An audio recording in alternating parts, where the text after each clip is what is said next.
I am Sandra Ezekwesili, and these are your hard facts.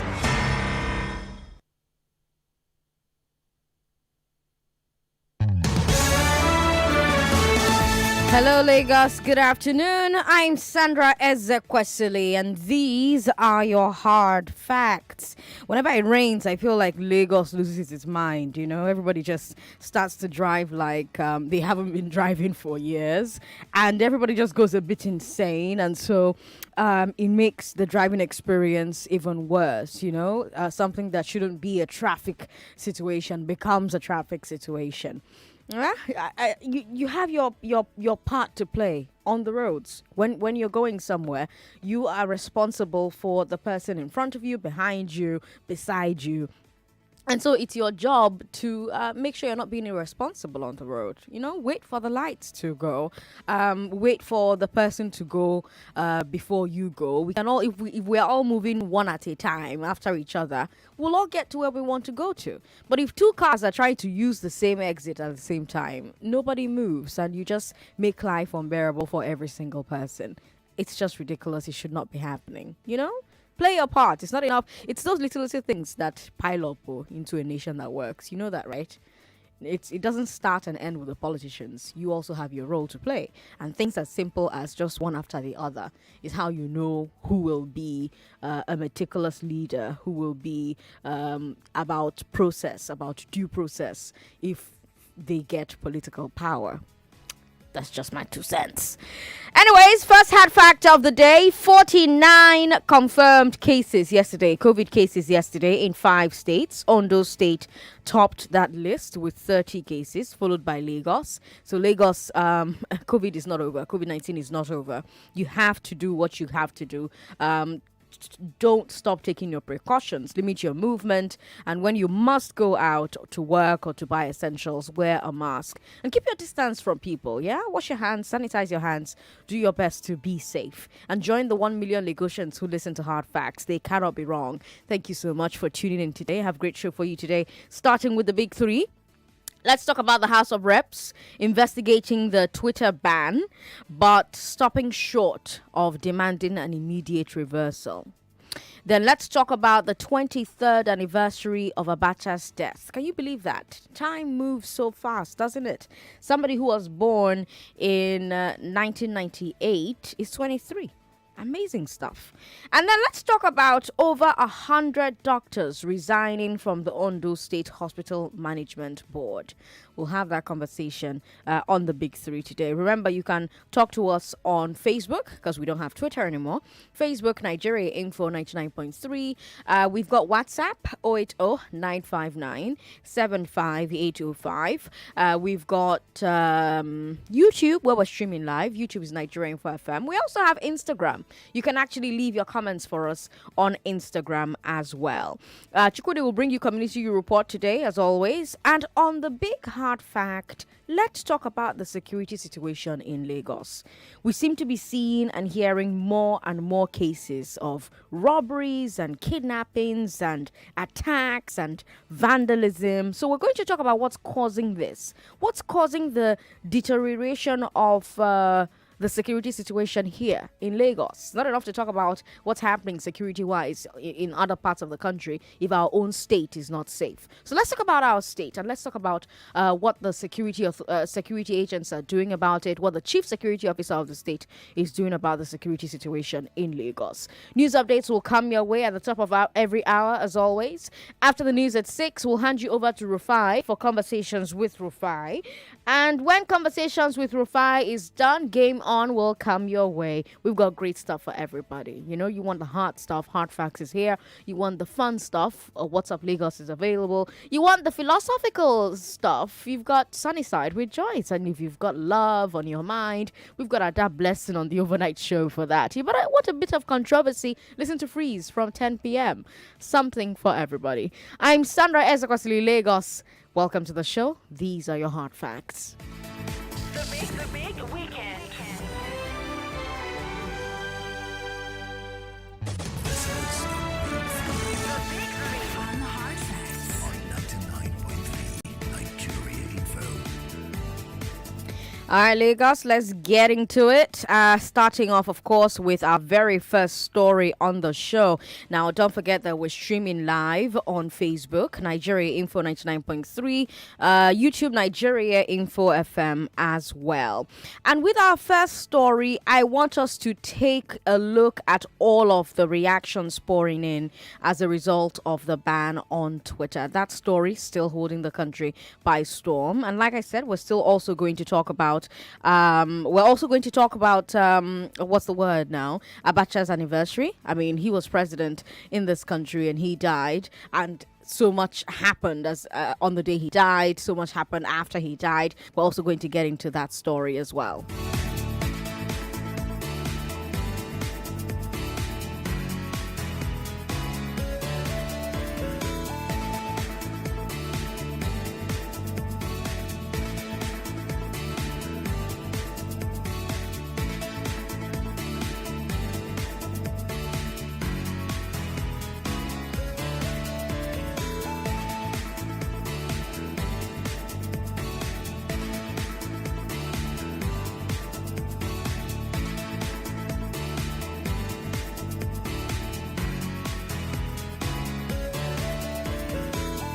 Will the reps summon Lai Mohammed, and do you think he'll comply? Where were you when you heard about Sani Abacha's death? And why is the Ondo State Government struggling to pay doctors? Those are your big three, Lagos. Let's talk. Nigerians are still, like I said, reacting to the federal executive's ban of Twitter. The House of Reps met for the first time in 2 weeks today, and they've summoned Information Minister Lai Mohammed to explain the ban. I told you yesterday that Reps Minority Caucus said that the ban was unconstitutional. You remember? And now the full House has launched an investigation into the legality of the ban. The matter came up on the floor, and the Speaker, Femi Gbajabiamila, immediately announced a probe. He said that the probe will be conducted by the Committees on Information and Culture, Communication, Justice, National Security, and Intelligence. And different attendees at the plenary are saying that Gbajabiamila made the quick announcement due to the strong protest from the Minority Caucus. Right before the session, Ben Igbakba, who represents Delta State from the PDP, said that impeachment was on the table because the president has, in his opinion, in Ben's opinion, violated the Constitution. After the House ordered the investigation, the minority leader, Kingsley Chinda, tried to raise a point of order for the House to lobby the executive to end the ban immediately, pending the investigation. But Speaker Gbajabiamila overruled the point of order since the House had already agreed to the investigation. So there's now a brewing fight between the majority and minority caucuses of the reps about how to address the issue. Should be interesting to see how both sides treat Lai Mohammed if and when he appears before the House. And speaking of Lai Mohammed, he was a guest of the BBC yesterday, and they asked him what would happen to some Nigerians who are still tweeting. Specifically, the BBC asked him about Enoch Adeboye, the General Overseer of the Redeemed Christian Church of God, and W.F. Kumuyi, the leader of the Deeper Life Church. BBC claims that both pastors tweeted from their personal handles, that their churches are operating in many countries worldwide, and so that tweets coming from those places, the tweets are coming from those places, that they're not coming from Nigeria. BBC claims that Adeboye also tweeted that the United Nations Universal Declaration on Human Rights protects his tweets. Now, Nigeria Info cannot confirm these tweets since we, of course, are not checking Twitter anymore. But the BBC asked Lai Mohammed whether the pastors would be prosecuted for those tweets. And Lai Mohammed said, quote, "The Attorney General has made it clear that if anybody violates the regulation, that such a person will be prosecuted, and this is not about any particular person. It is in the realm of the Attorney General to decide who or who not to be prosecuted." End quote. Now, remember yesterday I had various lawyers on Hard Facts. Do you remember? And we had Ilemona Onoja, and I asked them whether there's any room for prosecution in this Twitter ban. And they all said, nah. Because prosecutions can only happen if there is a law passed by the National Assembly defining a crime and punishment. They said, the lawyers that I had on the show yesterday, they said that this ban is a regulation from the executive, not empowered by any law. So the question is, does Lai Mohammed agree with this view, or does he believe that the Attorney General's right to prosecute exists when there is no law to be guilty of? Now, you have to remember that when the AGF's spokesperson was asked what law would be used to prosecute people who are tweeting, he said they'll find out when they get to court. The lawyers I had on the show yesterday also found that ridiculous. As a lawyer, if you're listening to the show right now, I'm curious what you thought of that particular comment of the spokesperson of the AGF. They'll find out when they get to court. Meanwhile, the founders and leaders of various civil society groups and think tanks have signed a pledge to continue tweeting. They're standing on Section 36, subsection 10 of the Constitution, which says nobody can be convicted of a crime if that crime and its punishment are not prescribed in a law passed by a legislature. And so based on that, they say that AGF Malami's threat to prosecute people who tweet is an abuse of power and a violation of human rights, since there is no law against tweeting in particular and sharing information in general. Lots of big names in civil society signed that pledge. So you have Sheon Onibinde from Budget, Chioma Agwegbo from Tech Her, Hamzat Lawal from Connected Development, Nelson Olanikbekun from Citizen Gavel, Kolawole Oluwadare from Serap. He was on Hard Facts yesterday, you remember, right? Buki Williams from Education as a Vaccine, and so many more. Now, I'm not just calling these ones because they're the ones that have been on Hard Facts before, but, you know, they're the ones who have been on Hard Facts before. So right now you have these civil society leaders saying that the ban on Twitter is illegal. And because of that, they are saying that they're going to keep tweeting. They claim, they say that they're not going to claim that they're tweeting from another country. They're saying with their chest that they're tweeting from Nigeria until government passes an actual law banning tweeting. And speaking of laws, a group of Western ambassadors is asking the government to respect the rule of law. Foreign Minister Geoffrey Onyama met with ambassadors from some of the US, the UK, and the EU. And Onyama told them that the government took action because groups like IPOB were allegedly using Twitter to incite violence and commit treason.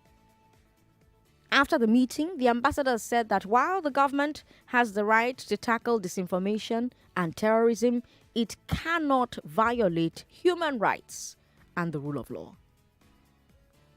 So these are some of the reactions still pouring in as a result of the ban on Twitter. Lagos, tell me what you think about these reactions to the Twitter ban. What do you think about a House of Reps member calling it a violation of the Constitution and impeachable? What do you think about the House of Reps setting up an investigation?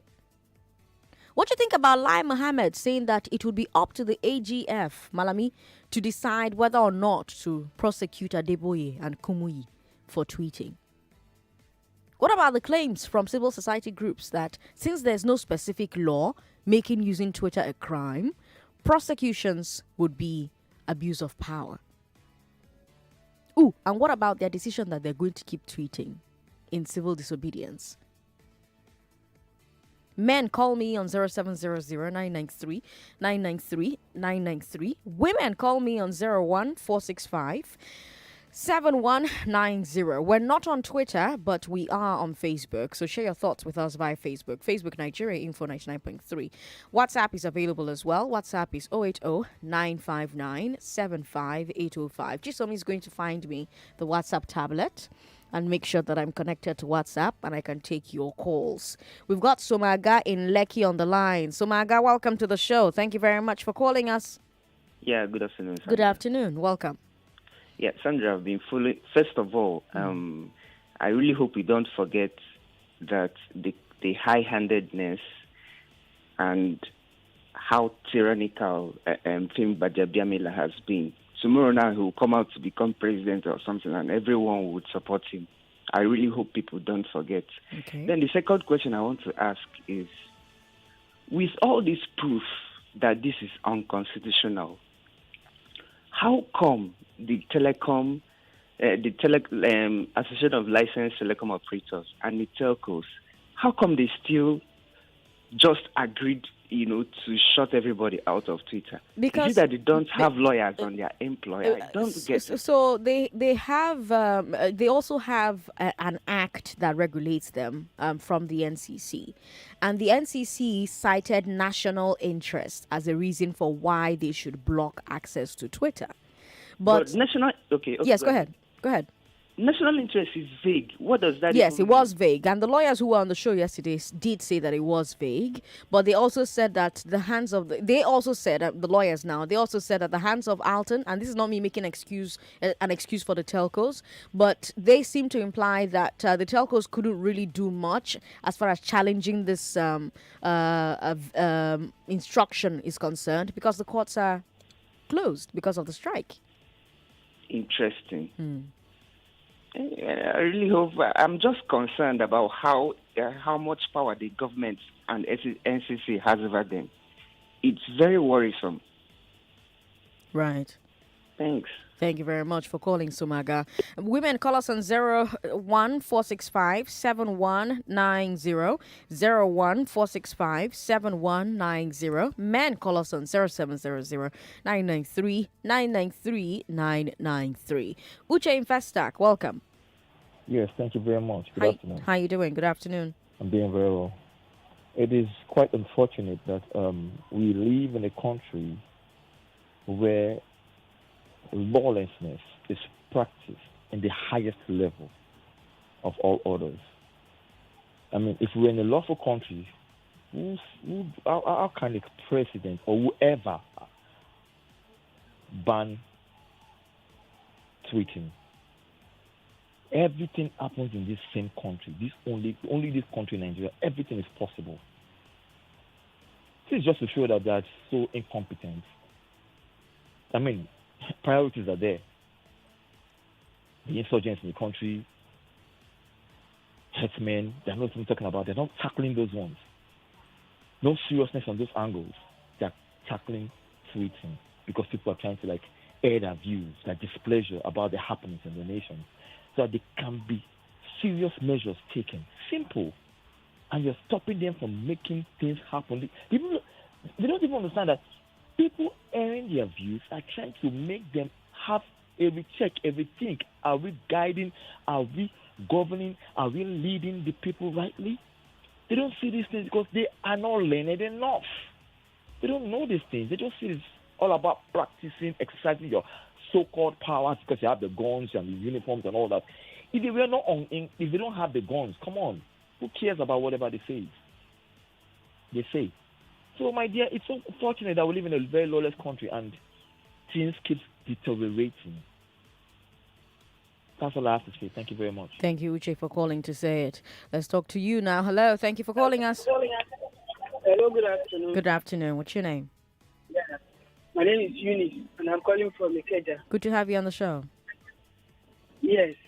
The information minister that is referring to Israel and China and some other places that they regulate the social media in their country. Fine, we're not saying they don't, but maybe they should also replicate the kind of life that people live in that country.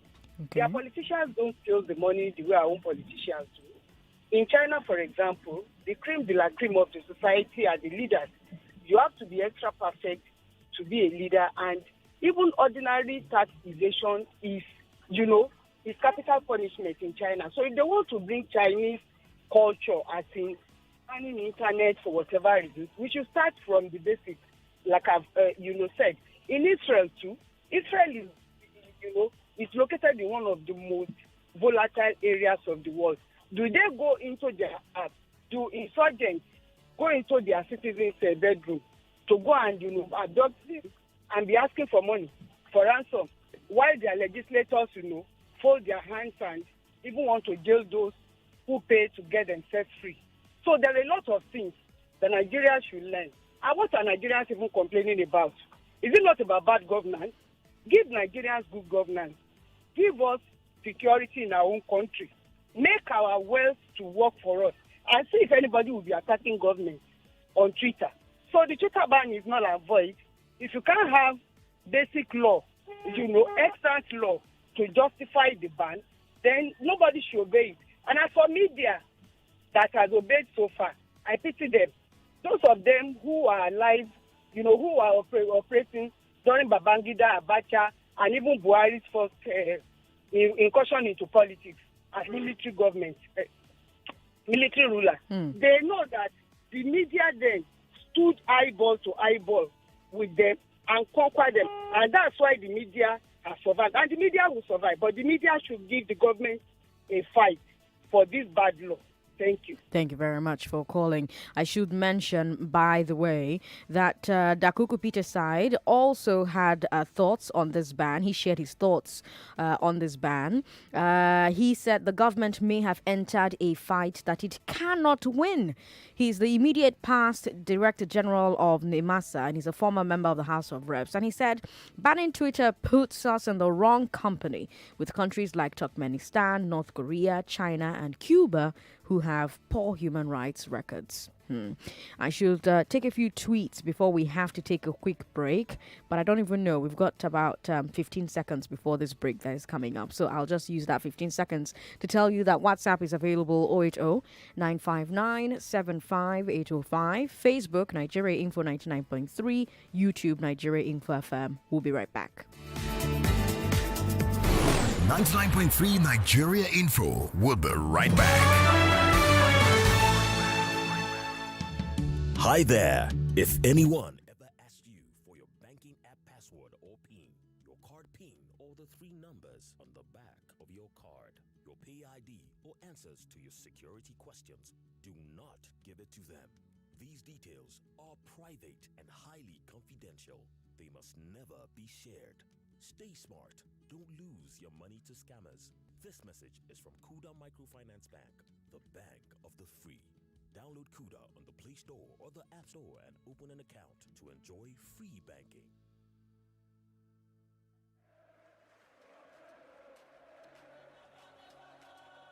The European club football season is over, but football never sleeps. Enter the UEFA European Football Championship. The pandemic could only delay, but never deny the fans the excitement they crave as the Euros take center stage.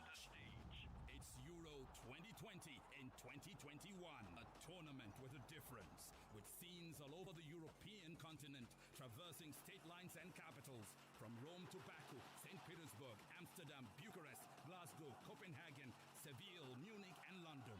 The coverage is global, and the cast nationwide. They seem to keep hold of the ball, see so much of the ball, but at the end of the day, they tend to do little or nothing with the ball. Floated into the box! It's in! A player who's been having a renaissance after season. He connected to the pass like a socket, fired the shot like a rocket. From no other person but Rafael Varane. All they want to do is sit back, where your weaknesses, and then when they get the ball, they counter-attack you. It was a brilliant piece of play by Karim Benzema. But they decide against that counter-attack and go all the way back.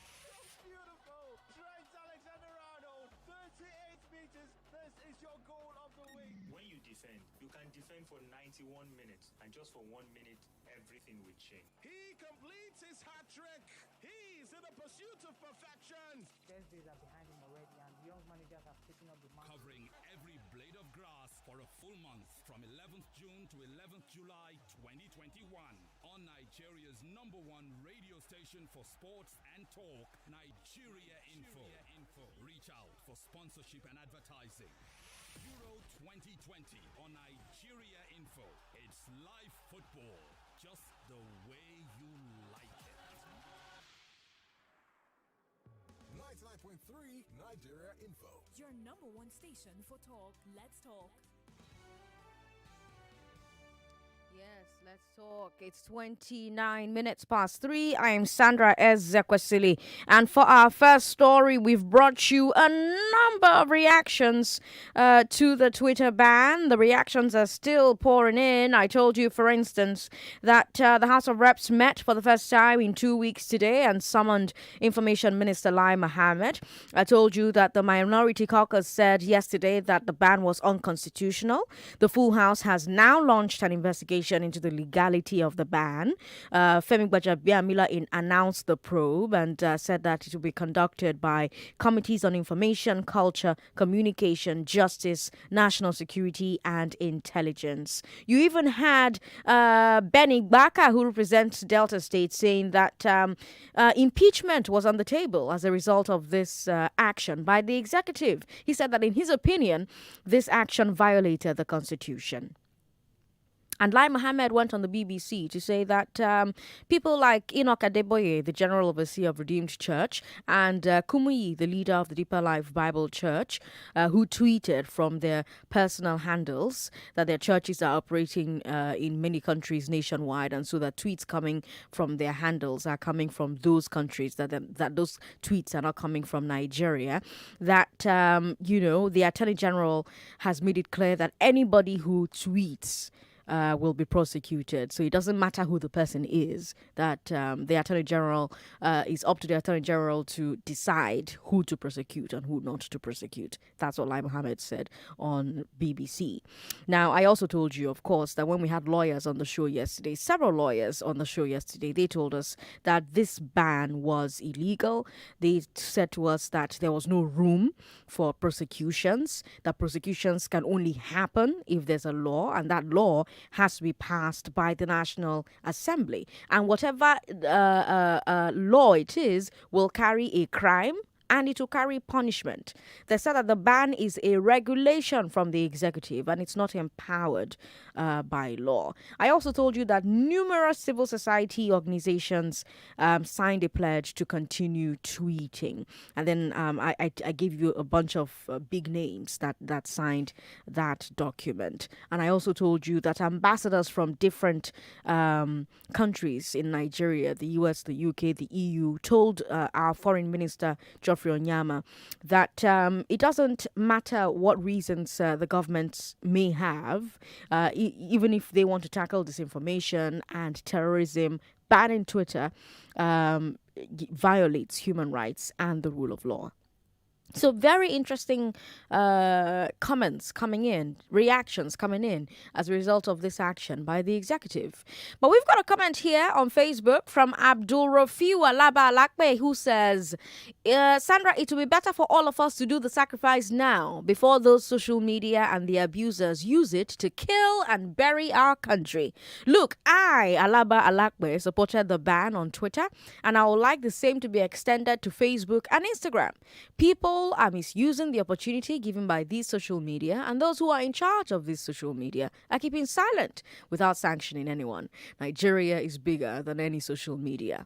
Alaba Alakbe from Sabo is in Ojo. Alaba, thank you very much for your message. It's interesting that Alaba says that because the reason we're here to begin with is because Twitter, the president tweeted something. Nigerians thought that thing was hate speech. They reported it, and Twitter deleted that tweet. So the social media platforms already have mechanisms through which, if somebody is misusing the platform, like you say, that person's tweet can be reported and the platform can pull down their account, delete the tweet, maybe suspend them for hours, sometimes days, sometimes weeks, sometimes forever, as in the case of the U.S. President, Donald Trump. But I mean, like you said, Alaba Alakwe, Nigeria is bigger than any social media. Let me take one or two more calls and then move on to our second story. Hello. Hello, Sandy Jagger. Thank you for calling. Good afternoon. What's your name? My name is Smart. Welcome, Smart. Sandra, no joy for this our Niger. At all. See, Bubu has been a bad guy ever since he came on. He and his gang, they have been a bad guys. As in, the whole thing is just so messed up with the hardship in the country and things rising. They are still there deliberating on. I don't want to just say it's rubbish, but why the ban? Why I'm still asking why? Because our government don't think twice. They just take the decision and mess the decision they will take will just mess the whole thing upside down. So, well, for me, I think is just illegal. They should just uplift the ban, and because Nigerians we're full of as in the social community. Nigeria is a very, very social community, and the young ones we love expressing our view through social media and all that, because they don't give us room to talk. So because with the hate speech and other things, we should not talk, so we cannot write again. So they want to hold our hands so that we cannot write, since they have hold our mouths so that we cannot talk. Man, I don't know, but the way Nigeria is going, I pray we should not end like Tokyo. Sam, thank you very much for calling us smart. Let's take a few thoughts off of WhatsApp. WhatsApp is 080-959-75805. Hi, Sandra. Does the broadcasting organization of Nigeria still exist? The media owners cannot fight back against a nonsensical regulation. Thank you for your message. Good afternoon, Sandra. The world has been monitoring events in Nigeria. You can see the audacity with which the U.S. envoy spoke. I can tell you for free, Sandra, very soon people will pay for reckless decisions in this country. That's a message from Tony. Tony, thank you very much.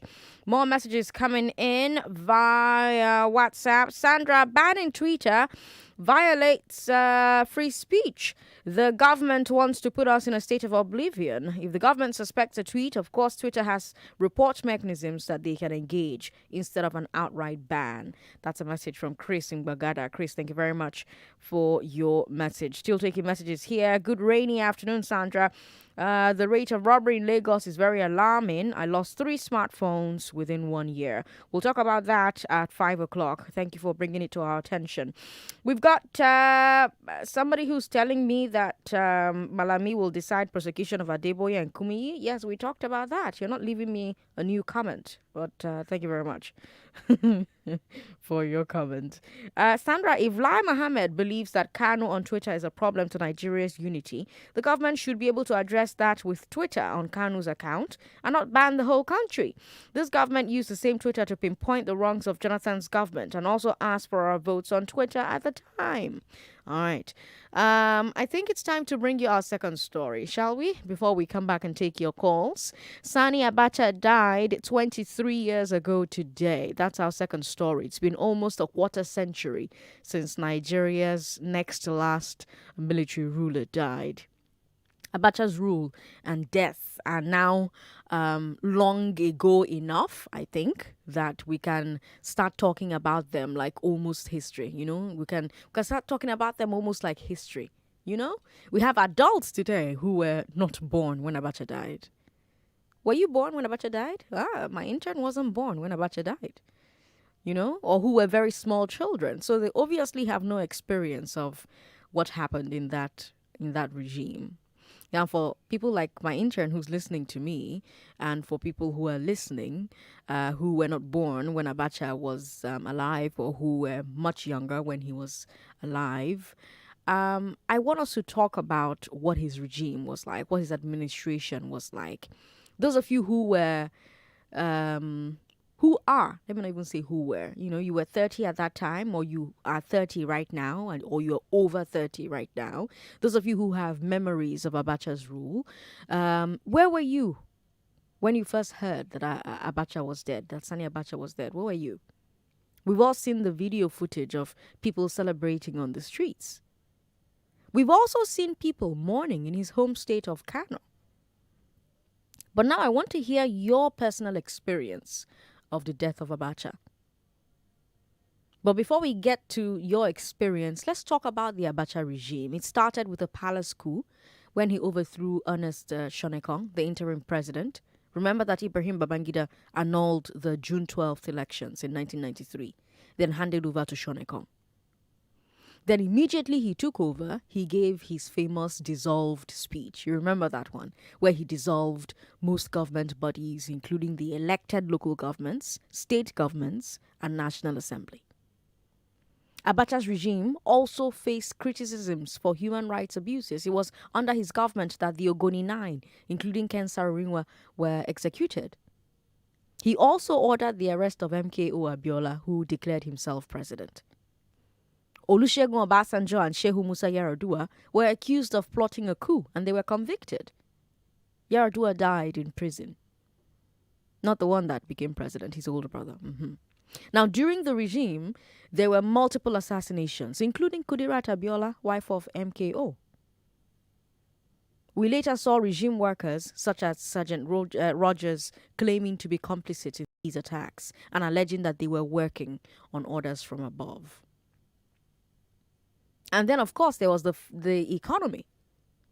Let's not forget the economy. For example, we started talking about Abacha stoves, which ran on sawdust because fewer people could afford cooking gas and kerosene. Do you remember that? Are you old enough to remember what it was like under Abacha? An important conversation to have, because I remember one Friday, I think it was 2 weeks ago, when we were talking about the military coup in Mali, and some people called me and were like, oh yeah, these civilians, they are worse than the military. When you think of Abacha's time, do you think so? The talking points are endless, so give me a call, 0700-993-993. What do you remember about his regime? What was the mood of the nation in those years? Where were you when you found out about his death? Do you even remember? How did the people around you react? How did you react? Women, call me on 01465-7190. 01465-7190. And yes, you can still talk about the first story. Tosin is in Agege. Hello, Tosin. Thank you very much for calling. Hello, Sandra. Good afternoon. Good afternoon, Tosin. How you doing? I did, can't we? So, it was 1998. I recall very vividly, and I was in ABU. Okay. We just all of a sudden, we were in the lecture theater, and all of a sudden, we just heard this very loud noise. We didn't know there was no GSM, no GSM back then. Mm-hmm. So all of us were very startled. We all, even the lecturers, we all ran out of the lecture theater. Mm-hmm. And Lo and behold, Abacha had died. So I think it was about, I can't recall now, 12:01 in the afternoon. There were no lectures again that day. The social center, the lecture theaters, the hostels, everybody just came out and we were jubilating and shouting. The school was literally shut down that day because everybody was so happy. Even the lecturers, nobody held any class for the rest of that day.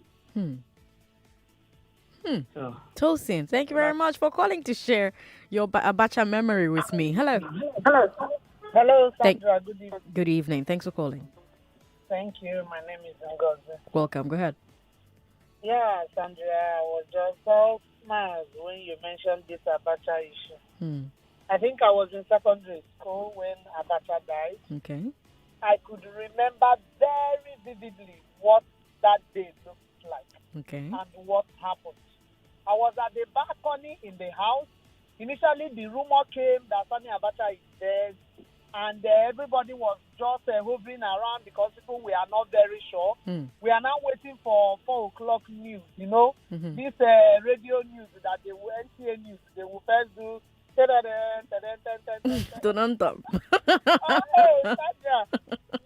behold, Sandra, this thing started. In fact, that was the longest I've ever seen or heard on television.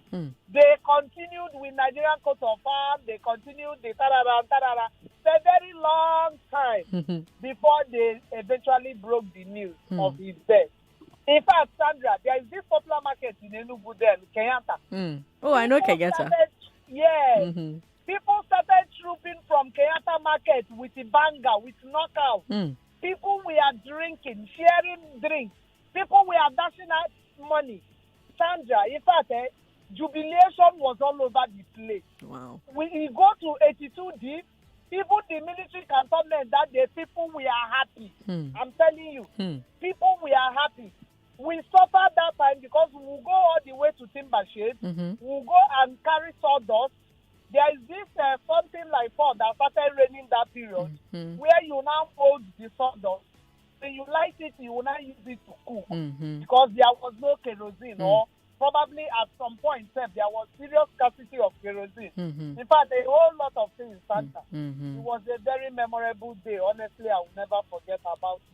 Ngozi, thank you for calling to share with us. We've got James on the line. Hello, James. How are you? Oh, fine. Thank you very much. Welcome. So I was here in Lagos 10 when the news broke. But though I was making money anyway. Okay. But when few people are making money, other people are suffering. You know that was what you're making this nonsense. So immediately we were there when a banker came and told me that he knows that Nigeria has no head of state again. I was shocked. You get my point? So every person was rejoicing. Even my very said that was making money. I was rejoicing. Why? Why were you rejoicing? Because you were making money. Yes, because many people were suffering. Even these people that are ruling today, they ran away. You get my point? He was a tyrant indeed. This Buddha and the rest of them, they all ran away when he was in power. That's right. I am telling you the truth. Today, that I'm making it just happy now because things are very good for them. And Abacha dealt with them very, very well. You know, but he was a tyrant anyway. He ruled with tyranny, honestly. So when he died, people rejoiced. I was among the people who rejoiced, no matter that I was making money then. You understand my point? I understand your point. That is just it, my sister. Thank you, James, for calling to share with me. We've got Oba Adeola, I'm sorry, Adeola. Let me just stop at Adeola. He says, I was in England when Abacha died. I heard 3 days after his death, and I was just getting to know how to use the internet at the time. Getting news really... getting news took time. It's not like now. All right, Oba Adeola, thank you for your message. Fidelis Okbako says,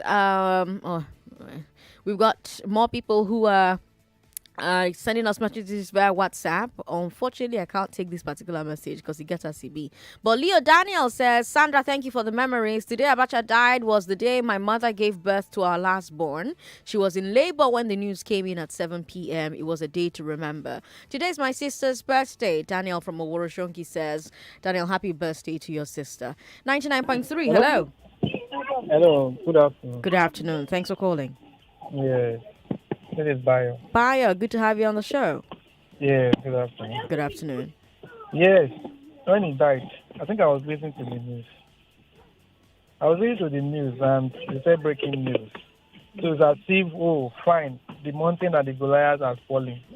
You know, so, and the joy was already in the mood that, okay, fine, our duly elected president will automatically come to power. You know.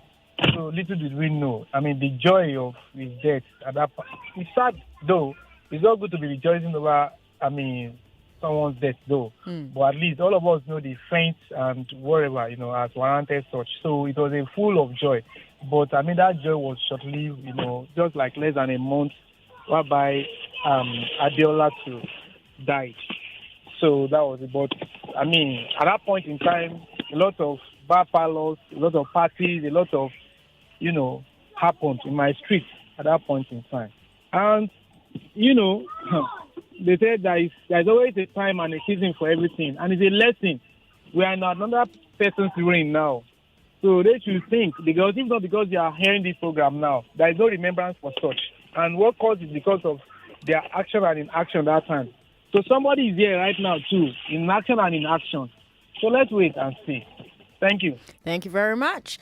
Doctors are leaving the Ondo State Civil Service because of irregular and partial salaries. That's our third story. Don't worry, we'll get to talk about Abacha some more, and you can also talk about the Twitter ban if you want to. But the Nigerian Medical Association is raising alarm. In Ondo State, apparently in the last 1 year, 105 medical doctors have resigned from the state service. Specifically, the NMA says there's a serious shortage of resident doctors and consultants.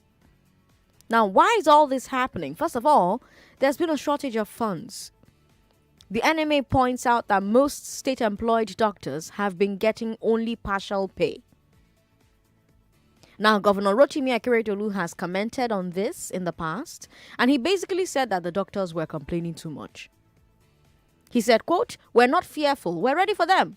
They're not different from teachers, lawyers, journalists, and other categories in the state. All of them have students going to school like doctors. People should help us talk to them. There's no government that will use all its money to pay salaries. We're not elected to pay salaries alone." End quote.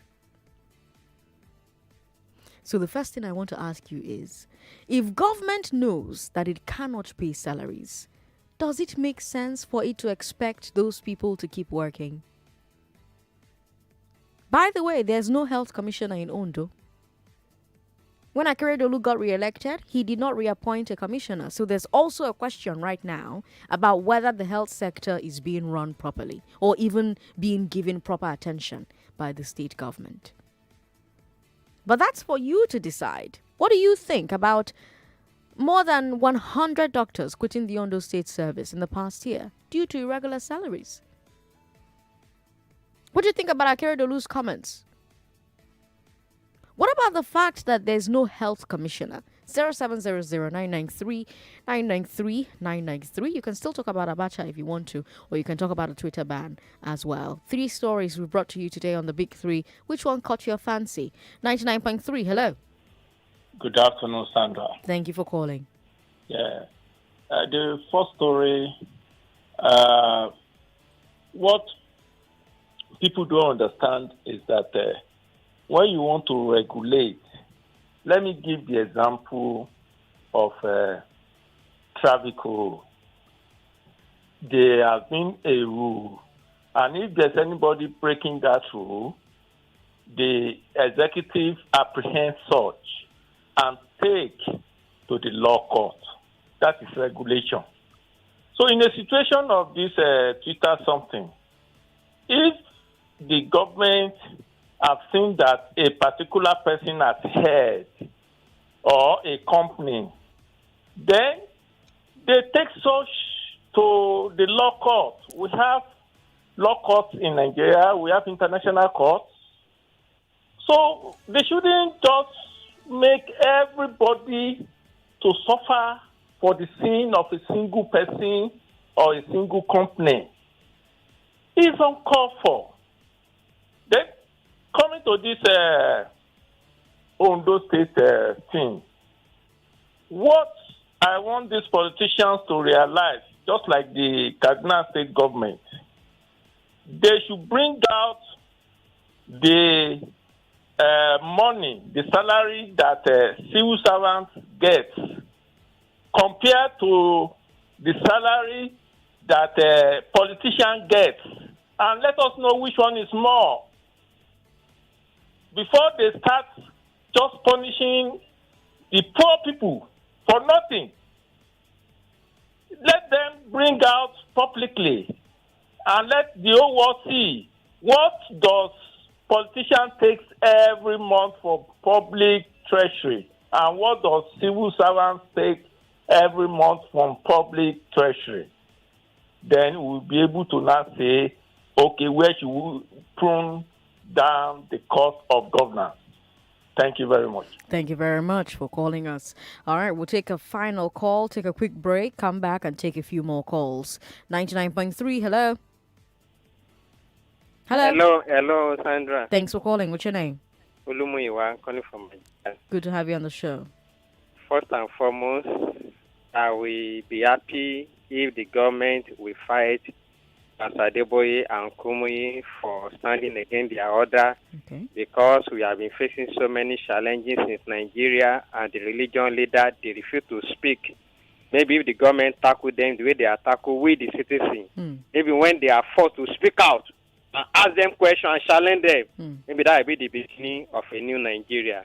Second, as they abandon Twitter and Nigeria are looking for another way, one thing that government don't know is this: when Nigeria now subchain this Twitter and follow another channel that they are telling us, what happened is that we have changed our country to America, And what we are treating now, instead of you to be in Nigeria, is going to another country.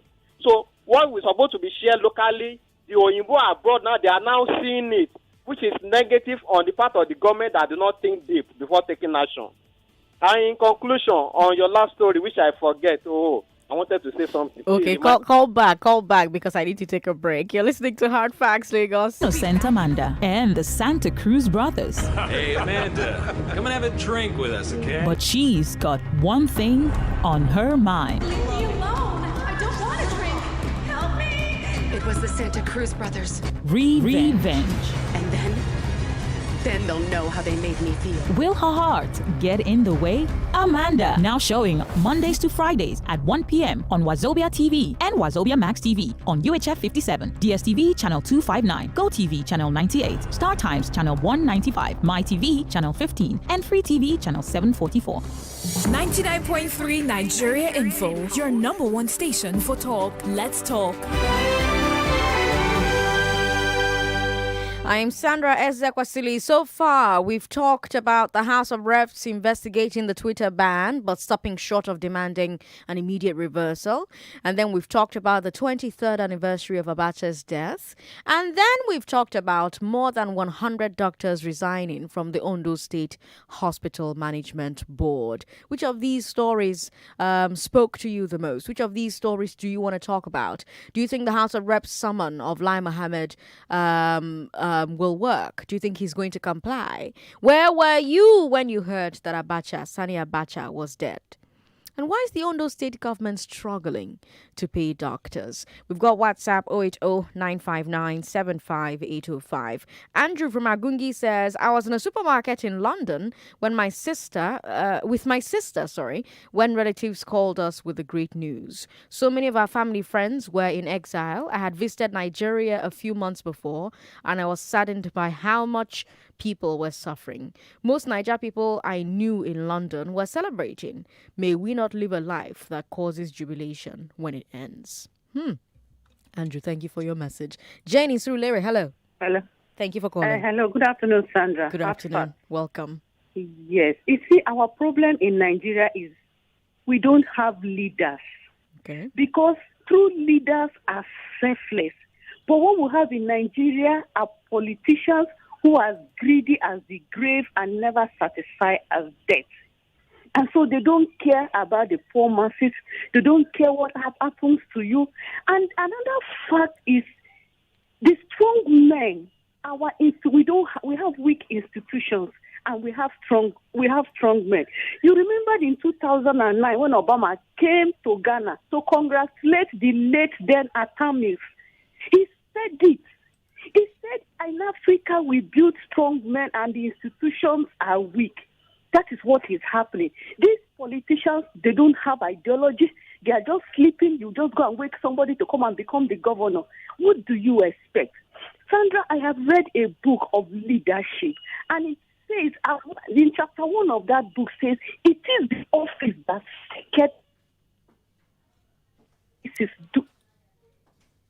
Hello, Jane?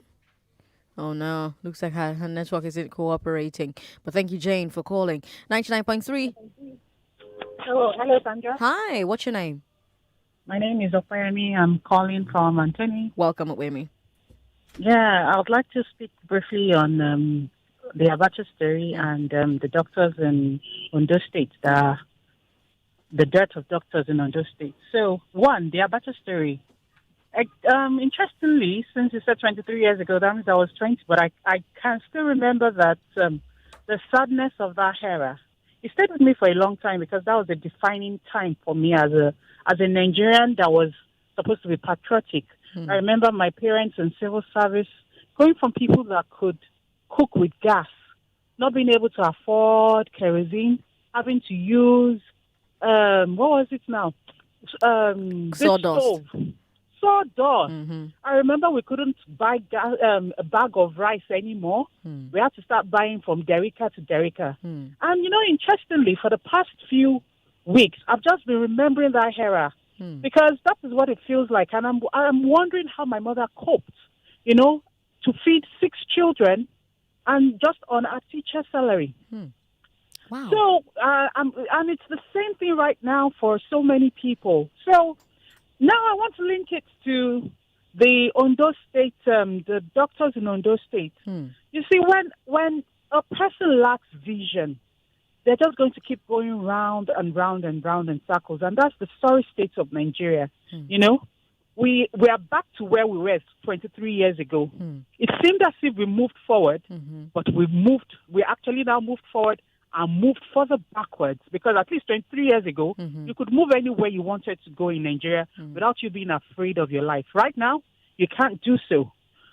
The doctors in Ondo State are definitely going to go, because there is no leadership in Nigeria that has the capability of deep thinking towards solving the problems of the people. How can the governor tell them that he is not elected to pay salaries? What were you elected to do? To ensure that the people have an environment where they can go about their businesses in peace. Do the doctors want to work? I'm sure they want to. But who wants to work without being paid? How are they going to feed their children? Their other responsibilities. How are they going to get it done? It's very inhumane for the governor to accept that, and that just shows the type of leadership we have. They really don't care about solving any problems that the country has. And definitely this is the way it's going to go on, because our educational system right now doesn't even teach people how to think on solving problems. Thank you very much for calling. Let's leave it at that. But hey, you know what? Chukwudi, unfortunately, is stuck, which means that you have me on Community Report today. So let's do an extended Big Three, shall we? So for the next few minutes after business news, we'll keep talking about these Big Three stories on the show today. You can tell me more about your own Abacha story. Coming up after the business news, I'm Sandra Ezekwesili. And now the business news. 99.3 Nigeria Info. We are more than just radio. Subscribe to our YouTube channel at Nigeria Info FM. Check us out on Facebook at Nigeria Info 99.3. Follow us on Twitter at Nigeria Info FM and on Instagram at Nigeria Info FM Lagos for live updates as it happens. 99.3 Nigeria Info.